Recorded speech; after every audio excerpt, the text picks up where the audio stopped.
বাক্যের প্রত্যেকটি অর্থবোধক শব্দকে এক একটি পদ বা পার্টস অফ স্পিচ বলে। আবারও দেখো, বাক্যর প্রত্যেকটি অর্থবোধক শব্দকে এক একটি পদ বা পার্টস অফ স্পিচ বলে। এখন তোমাদের বুঝতে হবে বাক্য কি, শব্দ কি। এখানে মার্ক করা শব্দ তিনটির দিকে তাকাও। এক হচ্ছে বাক্য, অর্থবোধক এবং শব্দ। এই তিনটি তোমাদের বুঝতে হবে। শব্দ বা ওয়ার্ড, আমরা সবাই অ্যালফাবেট বা বর্ণমালা জানি, A B C D F G, এগুলো হচ্ছে অ্যালফাবেট বা বর্ণমালা।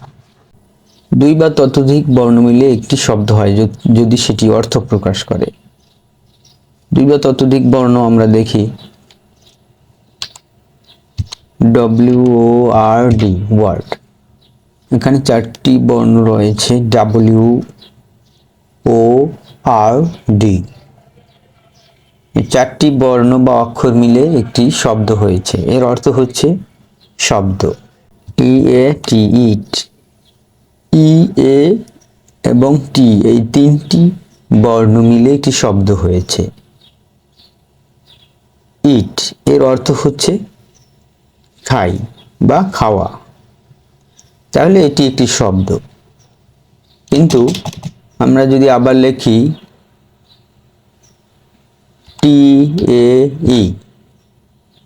TAE, এখানেও কিন্তু তিনটি বর্ণ সংযুক্ত হয়েছে, কিন্তু TAE এটা কোনো অর্থ প্রকাশ করে না। যেহেতু এটা কোনো অর্থ প্রকাশ করে না, সেহেতু এটা কোনো শব্দ নয়। TAE এটা কোনো ওয়ার্ড না। তাহলে ওয়ার্ড হচ্ছে EAT, ইট। এটি একটি শব্দ, তিনটি অক্ষর মিলে এই শব্দটি তৈরি হয়েছে। এখন আমরা লিখি উই ইট রাইস, আমরা ভাত খাই। এটি একটি বাক্য বা সেন্টেন্স। তাহলে এখানে কয়টি শব্দ রয়েছে? এখানে তিনটি শব্দ রয়েছে। উই একটি শব্দ, ইট একটি শব্দ, রাইস একটি শব্দ।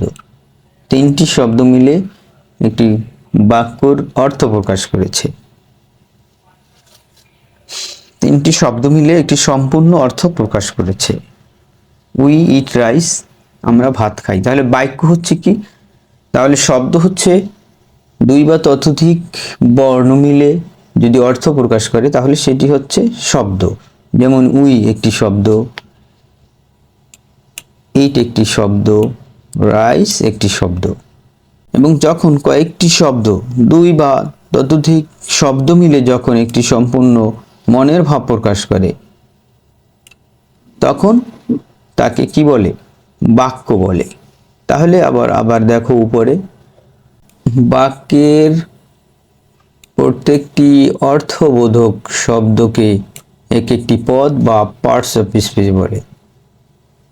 তাহলে বাক্যের মধ্যে যে শব্দগুলো রয়েছে, প্রত্যেকটা শব্দই এক একটি পার্টস অফ স্পিচ, কিন্তু শব্দগুলো কিন্তু অর্থবোধক হতে হবে। এবার দেখো, শিমু খুব মেধাবী ছাত্রী। শিমু খুব মেধাবী ছাত্রী একটি বাক্য, একটি সেন্টেন্স। শিমু খুব মেধাবী ছাত্রী, এখানে চারটি শব্দ রয়েছে, এই প্রত্যেকটি শব্দই এক একটি পার্টস অফ স্পিচ অথবা পদ। Shimu is a very good girl. এখানে ধরো এ হচ্ছে আর্টিকেল, এখানে Shimu is very good girl, এই প্রত্যেকটি শব্দ এক একটি পার্টস অফ স্পিচ। বাংলায় পদ, প্রত্যেকটি শব্দ এক একটি পদ। কিন্তু দেখো, এরকম যদি শব্দ হয়, মুশি, বিধামে, এরকম যদি আমরা কোনো কিছু লিখি বর্ণ দিয়ে, এগুলো কিন্তু শব্দ হবে না। আমরা ঠিক একইভাবে SIL, সিল, OGD, এরকম যদি বর্ণ ব্যবহার করি, যদি এই শব্দ দিয়ে অর্থ প্রকাশ না করে, তাহলে কিন্তু সেটা পদ হবে না। পদ হতে হলে অবশ্যই শব্দ হতে হবে এবং সে শব্দগুলোর অর্থ থাকতে হবে। একটি বাক্য বা সেন্টেন্সের মধ্যে যতগুলো শব্দ থাকবে এবং শব্দগুলো অর্থবোধক হতে হবে, এই প্রত্যেকটি শব্দই এক একটি পদ। আর এই বাক্য হতে হবে, বাক্যটা কি সম্পূর্ণ মনের ভাব প্রকাশ করবে। আর আমরা জানি শব্দ কি, কয়েকটি বর্ণ মিলে যখন অর্থ প্রকাশ করে তখন তাকে শব্দ বলে। আর বাক্য কি, কয়েকটি অর্থবোধক শব্দ মিলে যখন একটি সম্পূর্ণ মনের ভাব প্রকাশ করে তখন তাকে বাক্য বলে। এখন জানবো আমরা পার্টসিপ স্পিচ কত প্রকার ও কি কি।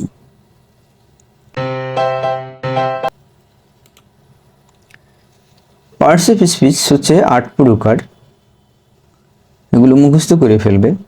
Noun, pronoun, adjective, verb, adverb, preposition, conjunction, interjection. আর বাংলায় পদ হচ্ছে 5 প্রকার: বিশেষ্য, বিশেষণ, সর্বনাম, অব্যয়, ক্রিয়া।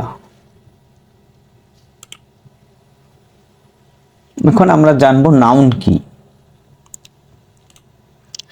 কোনো কিছুর নাম কি নাউন বলে।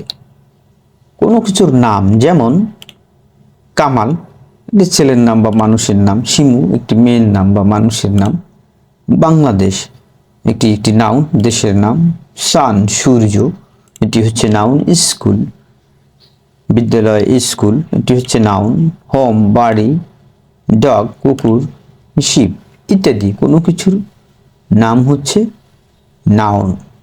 এখন আরেকটি বিষয় বুঝতে হবে, কোনো কিছুর নামকেই নাউন বলে, এটি বাক্যে কোথায় ব্যবহার করা হয় সেটা বুঝতে হবে।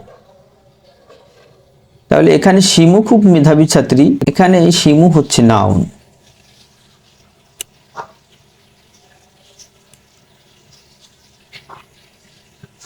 শিমু হচ্ছে নাউন, ছাত্রী স্টুডেন্ট এটাও নাউন,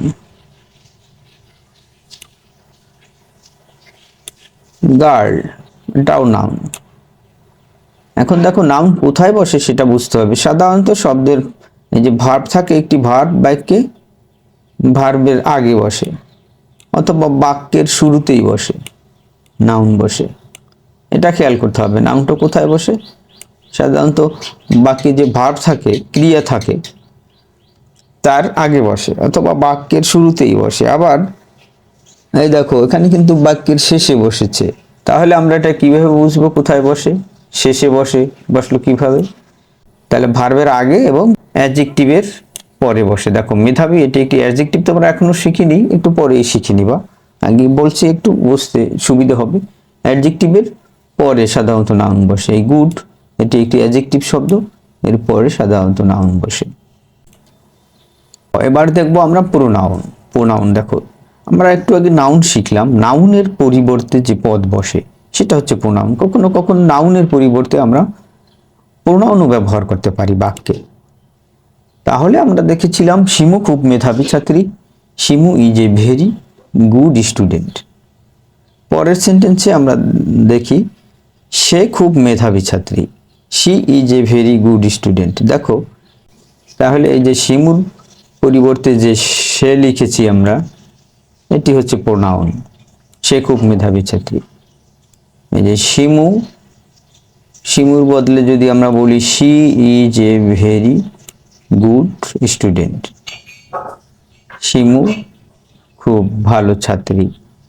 এই যে শিমুর পরিবর্তে শি বসেছে, এটাই হচ্ছে প্রোনাউন। তাহলে কি কি প্রোনাউন আছে দেখো, he, she, they, it, me, you, her, us, our, their, এগুলো হচ্ছে প্রোনাউন। আরো আছে, তোমরা বই দেখে শিখে নিবে।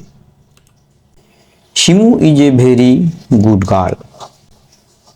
এখন দেখো অ্যাডজেক্টিভ হচ্ছে যে এখানে নাউন আমরা একটু আগে শিখেছি, এখানে নাউন হচ্ছে, এখানে এই যে শিমু, শিমু হচ্ছে কি? শিমু হচ্ছে নাউন। এই যে নাউনের সম্পর্কে যদি দোষ গুণ অবস্থার সংখ্যা বোঝায় তাহলে সেই শব্দটি অ্যাডজেক্টিভ। অ্যাডজেক্টিভ দেখো এখানে নাউনের এই যে গুড শব্দটি দেখো, গুড পদ, এটি একটি পদ। তাহলে এই গুড পার্টস অফ স্পিচ, এটি কোন ধরনের পার্টস অফ স্পিচ বা পদ? এটি হচ্ছে বাংলায় এটি হচ্ছে বাংলায় বিশেষণ পদ, আর ইংরেজিতে পার্টস অফ স্পিচের এটি হচ্ছে অ্যাডজেক্টিভ।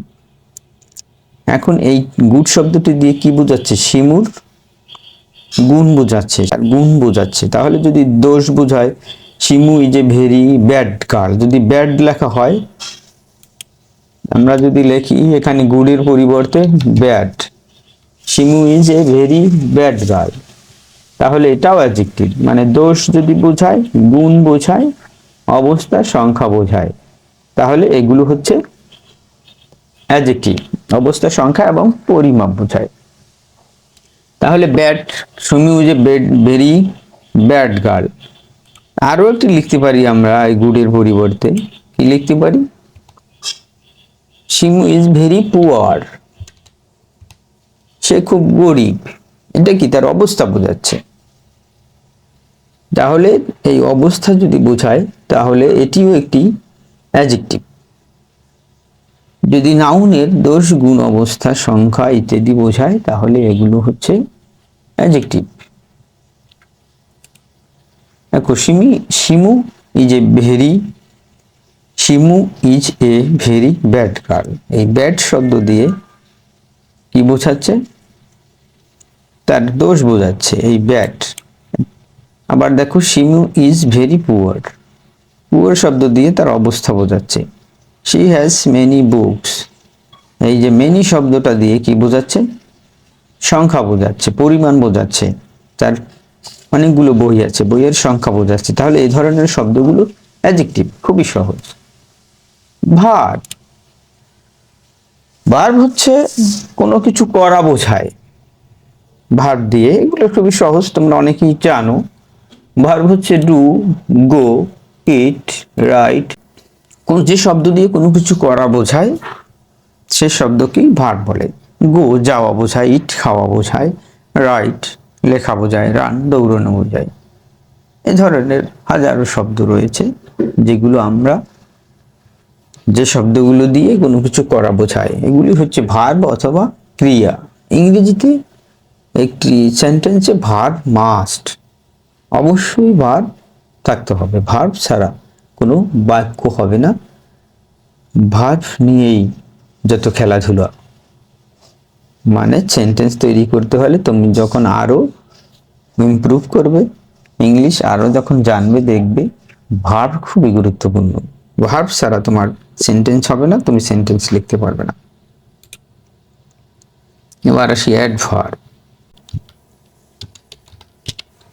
আমরা একটু আগে শিখেছি অ্যাডজেক্টিভ। অ্যাডজেক্টিভ হচ্ছে কি? নাউনের দোষ, গুণ, অবস্থা, সংখ্যা বোঝায়। অ্যাডজেক্টিভ কার দোষ, গুণ, অবস্থা, সংখ্যা বোঝায়?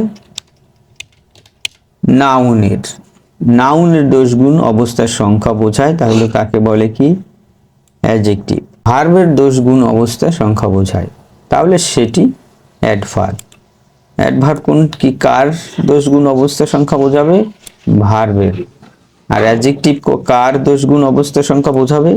অ্যাডজেক্টিভ এই নাউনের দোষ, গুণ, অবস্থা, সংখ্যা বোঝাবে। দেখো Shimu is a very good girl, এই গুড হচ্ছে অ্যাডজেক্টিভ। অ্যাডজেক্টিভ কার দোষ, গুণ, অবস্থা, সংখ্যা বোঝাচ্ছে? কার গুণ বোঝাচ্ছে? শিমু, এই নাউনের গুণ বোঝাচ্ছে, তাহলে এটি হচ্ছে অ্যাডজেক্টিভ। এখন আমরা একটি অ্যাডভার্ব দেখি। শিমু ইজ ওয়েল, শিমু ভালো আছে।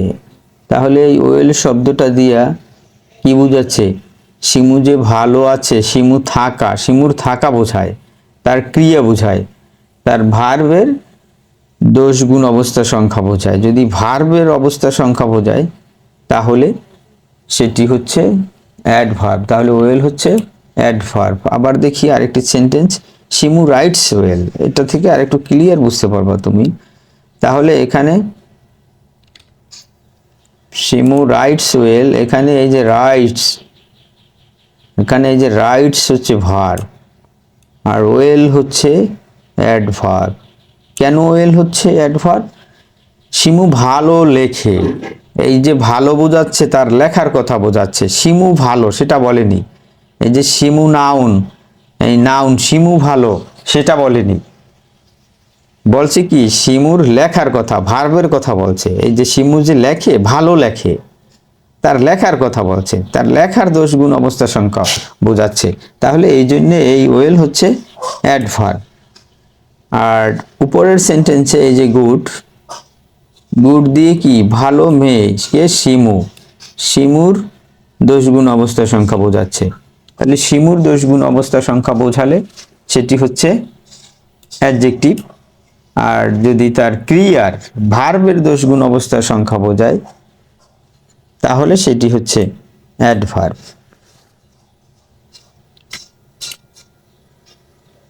যেমন অর্ক রানস ফাস্ট, অর্ক দ্রুত দৌড়ায়, যে ফাস্ট শব্দটা এই ফাস্ট দিয়ে বোঝাচ্ছে তার দৌড়ানোর অবস্থা, দ্রুত দৌড়ায়। মিটু ওয়াক স্লোলি, মিটু ধীরে হাঁটে। তাহলে এই স্লোলি ধীরে ধীরে যে মিটু হাঁটে তার হাঁটার অবস্থা বোঝাচ্ছে। কার অবস্থা বোঝাচ্ছে? হাঁটার অবস্থা বোঝাচ্ছে, হাঁটার দোষ গুণ বোঝাচ্ছে এই ভার্বের। এই জন্য স্লোলি একটি অ্যাডভার্ব। আমাদের আরও একটি বিষয় জানতে হবে, শুধু ভার্বের দোষ গুণ অবস্থার সংখ্যাই বোঝায় না, অ্যাডজেক্টিভের দোষ গুণ অবস্থার সংখ্যাও বোঝায়। এমনকি অ্যাডভার্বেরও দোষ গুণ অবস্থার সংখ্যা বোঝায়। এ ধরনের শব্দ, এ ধরনের পদ বা এ ধরনের পার্টস অফ স্পিচ হচ্ছে অ্যাডভার্ব।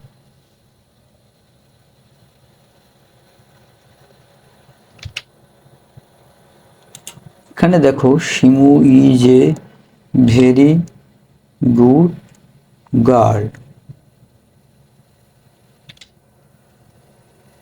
এখানে অ্যাডজেক্টিভ হচ্ছে গুড, ভালো। শিমু একজন ভালো মেয়ে। দেখো ভেরি, ভেরি মানে কি খুব ভালো, খুব ভালো মানে ভালোকে মডিফাই করছে, গুডকে মডিফাই করছে। এই গুড যে ভালো এটা সম্পর্কে বলছে, ভেরি গুড খুব ভালো। তাহলে এই ভেরি হচ্ছে একটি অ্যাডভার্ব।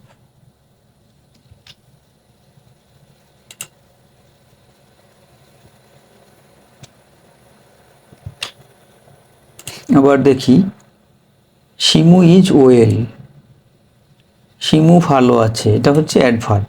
শিমুর ভালো থাকা বোঝায়, এই জন্য এটি অ্যাডভার্ব। এই অ্যাডভার্বকে আবার দেখো ভেরি শব্দটা মডিফাই করছে, খুব ভালো। কেমন ভালো আছে? খুব ভালো। এই ভেরিও হচ্ছে অ্যাডভার্ব। তাহলে এই ভেরি কাকে মডিফাই করছে? আরেকটি অ্যাডভার্বকে মডিফাই করছে। তাহলে অ্যাডভার্ব হচ্ছে ভার্বকে মডিফাই করবে, অ্যাডজেক্টিভকে মডিফাই করবে এবং অ্যাডভার্বকেও মডিফাই করবে। Shimu is extremely poor. এখানে শিমু হচ্ছে গরিব, এটি হচ্ছে অ্যাডজেক্টিভ, তার অবস্থা বোঝাচ্ছে। এই যে এক্সট্রিমলি অনেক গরিব, চরম গরিব। এই এক্সট্রিমলি শব্দটা কাকে বোঝাচ্ছে? শিমু চরম হয় না? হয় না, চরম গরিব মানে এই গরিব শব্দটাকে এক্সট্রিমলি পুয়ার, পুয়ার শব্দটাকে আরো মডিফাই করছে, পুয়ার শব্দটা সম্পর্কে আরো ভালো মন্দ কিছু বলছে। এই জন্য এক্সট্রিমলি পুয়ার, এক্সট্রিমলি শব্দটা অ্যাডভার্ব। অ্যাডভার্ব হচ্ছে কি? অ্যাডভার্ব হচ্ছে ভার্বকে মডিফাই করে, ভার্বের দোষ গুণ অবস্থার সংখ্যা বোঝায়। আর কি?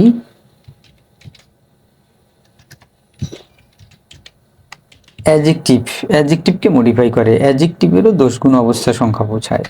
এমনকি অ্যাডভার্ব, অ্যাডভার্বকেও মডিফাই করে। এবার আমরা দেখি প্রিপোজিশন। প্রিপোজিশন শব্দগুলো আগে একটু দেখে নাও। At, on, between, away, off, in, within এবং ইটিসি। এই শব্দগুলো হচ্ছে প্রিপোজিশন। প্রিপোজিশন হচ্ছে বাক্যের মধ্যে নাউন, প্রোনাউন, ফ্রেজ অথবা অন্যান্য শব্দকে লিঙ্ক করে। এটি সেন্টেন্স না দেখলে তোমরা ভালো করে বুঝবো না। প্রিপোজিশনগুলো মুখস্থ করে ফেলবা, আর আমরা সেন্টেন্স দেখি। হি gets up early in the morning, দেখো সে সকালে ঘুম থেকে ওঠে। এই যে আপস, এটি একটি প্রিপোজিশন। তারপর দেখো Kamal is waiting for Shimu, Kamal শিমুর জন্য অপেক্ষা করছে। এখানে দেখো আমরা কামাল অপেক্ষা করছে, কামাল অপেক্ষা, এখানে একটি শব্দ আছে দেখো ফর, এটি হচ্ছে প্রিপোজিশন। তাহলে কামাল ইজ ওয়েটিং, অপেক্ষা করছে শিমু। যদি আমরা ফরটা বাদ দিয়ে দিই, কামাল ইজ ওয়েটিং শিমু, তাহলে কামাল শিমু অপেক্ষা করছে বাংলা অর্থ দাঁড়ায়। কেমন অর্থটা, কেমন ভালো শোনা যায় না? পরিপূর্ণ অর্থ প্রকাশ পায় না। তাহলে প্রিপোজিশনের প্রয়োজন রয়েছে। আমরা যদি এখানে ফর বসিয়ে দিই, তাহলে Kamal is waiting for Shimu, Kamal শিমুর জন্য অপেক্ষা করছে। তাহলে সেন্টেন্সটা কত সুন্দর হয় এবং পরিপূর্ণ অর্থ প্রকাশ করে। অনেক সময় বাংলাতে এর অর্থটা ধরা যায় না, যেমন he gets up early in the morning, সে সকালে ঘুম থেকে ওঠে। এখানে আসলে এটা নতুন অর্থ প্রকাশ করছে গেটের সাথে। যেমন আমরা আসলে সাধারণত গেট শব্দের অর্থ জানি কি, গেট মানে পাওয়া, কোনো কিছু গ্রহণ করা। তাহলে ঘুম থেকে ওঠা, সেই শব্দটা আমরা গেট দিয়ে প্রকাশ করছি। এই জন্য এইটার সাথে এই আপ প্রিপোজিশন যুক্ত হয়ে একটি নতুন অর্থ প্রকাশ করছে, ওঠা, ঘুম থেকে ওঠা, গেট আপ। কিন্তু সাধারণত আমরা গেটের অর্থ জানি কি, গেটের অর্থ গ্রহণ করা বা পাওয়া, এ ধরনের। কিন্তু এটার সাথে আপ প্রিপোজিশন যুক্ত হয়ে একটি নতুন অর্থ প্রকাশ করেছে। লুক এট মি, আমার দিকে তাকাও। গো আউট, বাইরে যাও। এখানে অ্যাট হচ্ছে প্রিপোজিশন, আউট হচ্ছে প্রিপোজিশন। এটা দিয়ে অর্থ প্রকাশ করছে একটি সুন্দর। দেখো লুক এট মি, লুক তাকাও, মি আমাকে। যদি একটা আমরা না দিই তাহলে কেমন হয় এর অর্থটা? লুক মি মানে কি, আমাকে তাকাও, অর্থটা কি ভিন্ন রকম হয় না এখানে? তাহলে এই লুকের পরে লুক এবং মি এর মাঝখানে যদি অ্যাট প্রিপোজিশন দেওয়া হয়, তাহলে এটি সুন্দর, এটি পরিপূর্ণ অর্থ প্রকাশ করে। লুক এট মি, আমার দিকে তাকাও। গো আউট, এটা গো দিয়েও বলা যায়, গো যাও। আউট শব্দটা দিলে একটু ভালো হয়, কোথায় যাবে সেটা নির্দেশ করে। গো আউট, বাইরে যাও। কনজাংশন, কয়েকটি কনজাংশন দেখে নাও। And, but, or, either, neither, nor, yet, so, when, while, that, ETC. এগুলো কনজাংশন। কনজাংশনের কাজ কি? দেখো অর্ক অ্যান্ড অন্তু আর ফ্রেন্ডস। তাহলে এই কনজাংশন দিয়ে কি করছে? অর্ক এবং অন্তুকে সংযুক্ত করেছে অ্যান্ড দিয়ে। অর্ক অ্যান্ড অন্তু দুটাকে যুক্ত করেছে। তাহলে কনজাংশন কি করে? শব্দকে যুক্ত করে এবং বাক্যকেও যুক্ত করে। এটি দুটি শব্দকে যুক্ত করেছে একটি সেন্টেন্সের মধ্যে, আবার দুটি বাক্যকেও যুক্ত করতে পারে। আবার দেখো অর্ক আর Kamal, will be first in the exam. এখানে দেখো অর্ক অর কামাল, অর্ক অথবা কামাল পরীক্ষায় ফার্স্ট হবে। He is brilliant but he is lazy. এখানে দেখো সে মেধাবী, হি ইজ ব্রিলিয়ান্ট, এটি কিন্তু একটি পরিপূর্ণ সেন্টেন্স। সে মেধাবী। আবার হি ইজ লেজি, এটিও একটি পরিপূর্ণ বাক্য। তাহলে বাট দিয়ে কিন্তু, সে মেধাবী কিন্তু সে লেজি। তাহলে এই বাট দিয়ে দেখো, বাট দিয়ে দুটি সেন্টেন্সকে যুক্ত করেছে। তা কনজাংশনের কাজ কি? কনজাংশন হচ্ছে দুটি শব্দ অথবা দুটি বাক্যকে যুক্ত করে। এখানে দুটি বাক্যকে যুক্ত করেছে, এখানে দুটি শব্দকে যুক্ত করেছে। আই ওয়াজ টায়ার্ড, আমি ক্লান্ত ছিলাম, এটি একটি পরিপূর্ণ sentence. I was tired yet I finished my work, তবুও আমি আমার কাজ শেষ করেছি। তাহলে এখানে এই ইয়েট দিয়ে দুটি সেন্টেন্সকে যুক্ত করেছে। ইন্টারজেকশন, সোজা ইন্টারজেকশন। এক্সক্লামেটরি, যেসব শব্দ দিয়ে দুঃখ, হতাশা বা বিস্ময় প্রকাশ করে সেগুলো হচ্ছে ইন্টারজেকশন। দেখো yeah, wow, hurray, wow, oh my goodness, ETC এই শব্দগুলো দিয়ে ক্ষোভ, হতাশা, আনন্দ, বেদনা ইত্যাদি প্রকাশ করে। এই শব্দগুলো হচ্ছে ইন্টারজেকশন। এগুলো সেন্টেন্সে দেখলেই খুব সহজেই বোঝা যায়।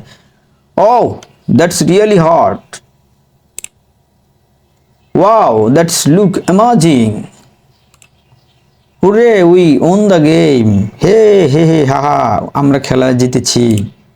Alas his father has died, হায় হায় তার বাবা মারা গেছে। এই যে দুঃখ প্রকাশ করেছে, হায় তার বাবা মারা গেছে, এই অ্যালাস শব্দটি দিয়ে হায় দুঃখ প্রকাশ করেছে, কষ্ট প্রকাশ করেছে।